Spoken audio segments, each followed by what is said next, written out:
Hello there, welcome. Welcome to this week's book club. I'm John, and this is our final book club of the year, and we'll be back on the 25th of January with the beginning of season 2, and we'll kind of go into some new territory then. But I just want to get kind of straight down to it today.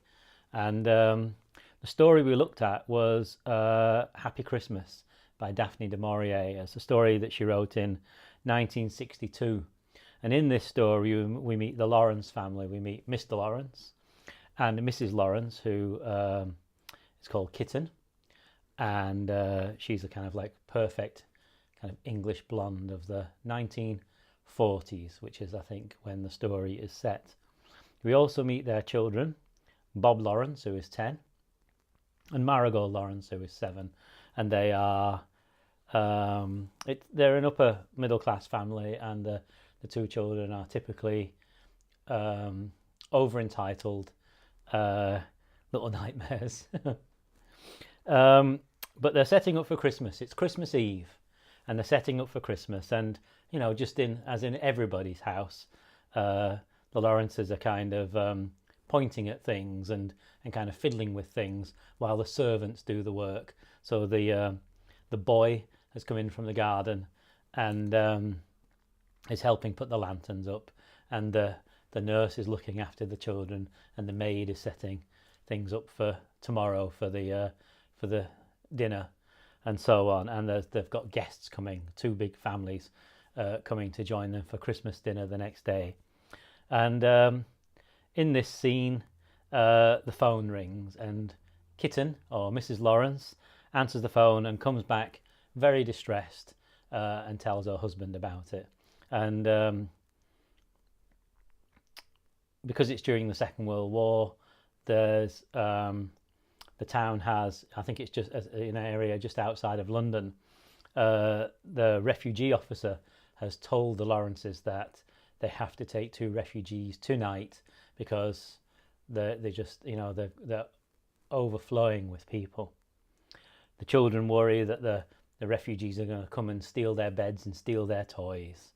And we meet the 2 refugees. I'll let you read the story so you can find out more about who they are. And they're described in, very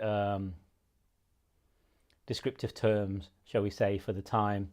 It's a bit like, if you think of those films, those idealistic films like Brief Encounter, it's the England that never existed apart from a kind of very wealthy minority, which then, as those were the people controlling the films and the books of the time, that those images were kind of set down as to be a kind of a golden age of England which never really existed. So I'll read you the intro to this, and then I'll tell you what we made of it. On Christmas Eve, the Lawrence family did much the same as every other family. Mr. Lawrence came home early from town so that he could stand around and watch the household get ready for tomorrow. He smiled more than usual and put his hands in his pockets and shouted, "Look out, you damn fool," when he tripped over the dog who was hiding behind some evergreen. Mrs. Lawrence had cut bridge for once and was threading lanterns across the drawing room. Actually, it was the garden boy who threaded the lanterns, but Mrs. Lawrence stuck little frills of coloured paper round them and handed them to him. And as she was smoking all the time, the smoke got in the garden boy's eyes, but he was too polite to brush it away. Bob Lawrence and Marigold Lawrence kept running around the drawing room, jumping on the sofas and chairs and calling out, "What am I going to have tomorrow? Am I going to have a train? Am I going to have a doll?" Until Mr. Lawrence got fed up. "If you don't stop that now, you won't get anything." But he said it in a way that did not mean much, and the children were not deceived. It was just before the children's bedtime that Mrs. Lawrence was called to the telephone. She said, "Damn," and got some more smoke into the garden boy's eyes. Mr. Lawrence picked up a piece of evergreen and stuck it behind a picture. He whistled cheerfully. Mrs. Lawrence was away 5 minutes, and when she came back, her blue eyes were full of sparks and her hair was rumpled. She looked like a kitten, the kind you pick up and say, "Sweet puss," to, and then quickly put down again. "Oh, it's a bit thick. It really is," she said. For a moment, the children thought she was going to cry. "What the hell's the matter?" asked Mr. Lawrence. "It's that refugee officer for the district," said Mrs. Lawrence. "You know, I told you the place was swarming with refugees. Well, like everybody else, I had to put our names down as receivers when the thing started, never thinking seriously that anything would happen. And now it has.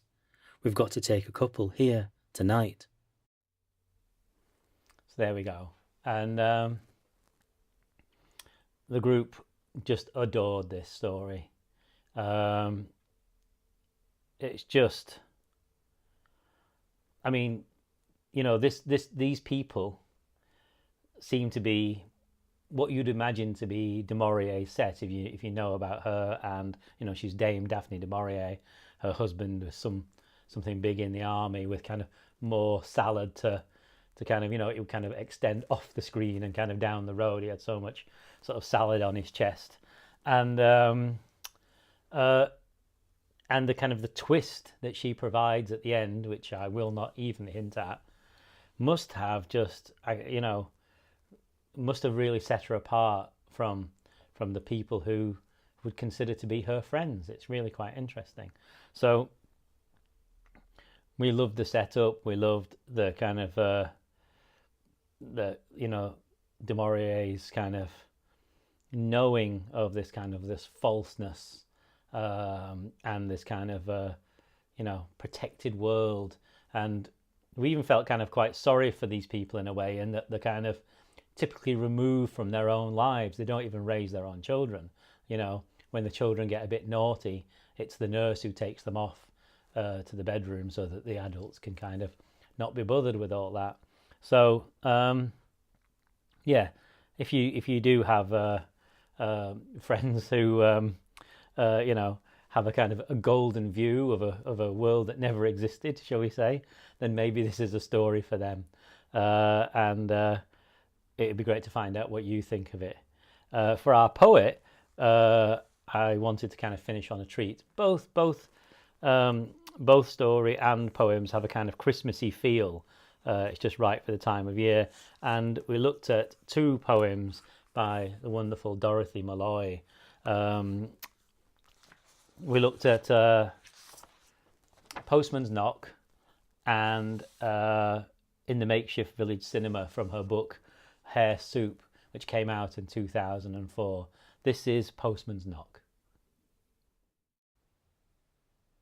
Your letters are like folded moons on onion skin, suns pleated into envelopes, opaque Mallorcan pearls. You send me things, a diamond ring, a glass of pink champagne, an antique fan, a high comb for my hair. You send me water from the Cantilejas fountain, ripe apricots at Christmas, marzipan for January the 6th. The seasons come and go. You send me virgin snow from Nuria, a piece of ancient rock from Montserrat, the songs of Louis Lach. I lie in bed all day at fever pitch and wait for Postman's knock. The propositions that he pushes through the letterbox, along with your dispatches, land like homing pigeons in the hall, drive me insane with a damn cuckoo-roo, cuckoo. So there you go. Listen to the music and the beauty of that. And what we enjoyed about this was the images kind of piling one on top of the other, the musicality of it. You can obviously hear a kind of Irish lilt in the music. She was from Ireland, and she was a historical researcher, and she wrote these poems, I think, in her spare time. I can remember, I think, reading her poems quite early on in the Rialto, I think, many years ago, before this book even came out. We loved the slightly, sensuous, it's not even slightly sensuous, the very sensuous and kind of erotic tone to these poems. It felt a bit, you couldn't read too many of these. It's kind of one and then you need a bit of a rest.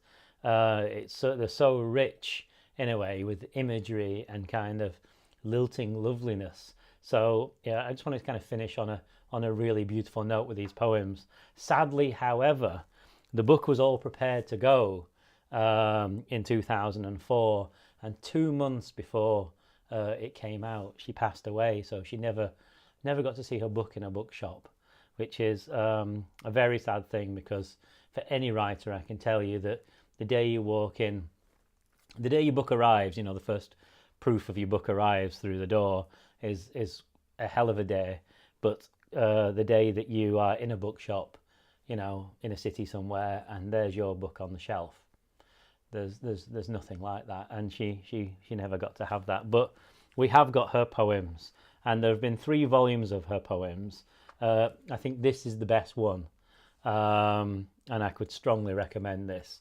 2 more volumes came after, but they kind of, you can feel that kind of the editor is kind of going through kind of her piles of poems that are left over, and they have some of them have a bit of a workshop quality to them and things like that. So just stick with this one and see how you go. Okay, I'm going to love you and leave you there to try and get a video that's about 10 minutes or so with the readings in and everything. I have a cup of tea here, and because we're in the Christmas thing, there's some lovely homemade Christmas cake that my friend Johnny has made me. So I'm having that. That's maybe another reason why I'm trying to get this video done in 10 minutes. I hope you're really, really well. Have a really good Christmas and New Year. With my other hat on, if I made a video the other day about, as a meditation teacher, ways to survive Christmas and New Year. So if you're interested in that, have a look on the YouTube channel, and that might be a little of assistance to you as well. Have a beautiful Christmas and New Year. Lots of love to you, your family, and to everything in your life. You take care. Bye bye. See you on the 25th of January.